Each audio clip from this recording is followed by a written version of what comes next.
28 जुलाई 1914 Australia ने Serbia के खिलाफ वॉर डिक्लेयर किया, जिसके साथ ही पहले विश्व युद्ध की शुरुआत हुई। ये वॉर दो ग्रुप्स ऑफ नेशंस के बीच लड़ा गया। इस विश्व युद्ध की शुरुआत में ही अमेरिका ने डिसाइड किया कि वो इस विश्व युद्ध का हिस्सा नहीं बनेगा, लेकिन 1917 आते आते अमेरिका को लगा कि सेंट्रल पावर्स को अगर अभी रोका नहीं गया तो दुनिया और अमेरिका का भारी नुकसान होगा। और फाइनली 6 अप्रैल 1917 को अमेरिका ने जर्मनी के खिलाफ वॉर डिक्लेयर किया।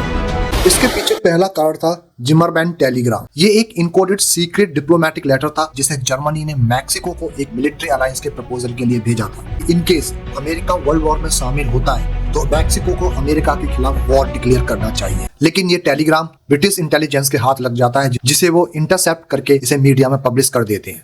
दूसरा कारण था जर्मनी का यू बोट कैंपेन। दरअसल ब्रिटेन ने 1915 से ही जर्मनी को कमजोर करने के लिए नेवल ब्लॉकेड पॉलिसी का यूज किया, जिससे जर्मन पोर्ट्स की ओर आने वाली हर गुड्स की सप्लाई को रोका जाए।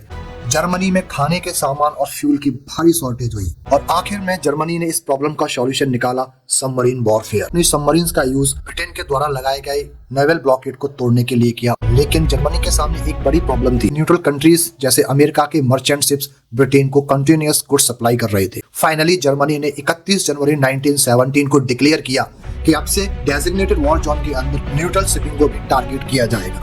10 से ज्यादा अमेरिकी मर्चेंट शिप्स को जर्मन सबमरीन्स के द्वारा डुबोया गया। तीसरा कारण था अमेरिका के इकोनॉमिक और कमर्शियल इंटरेस्ट्स।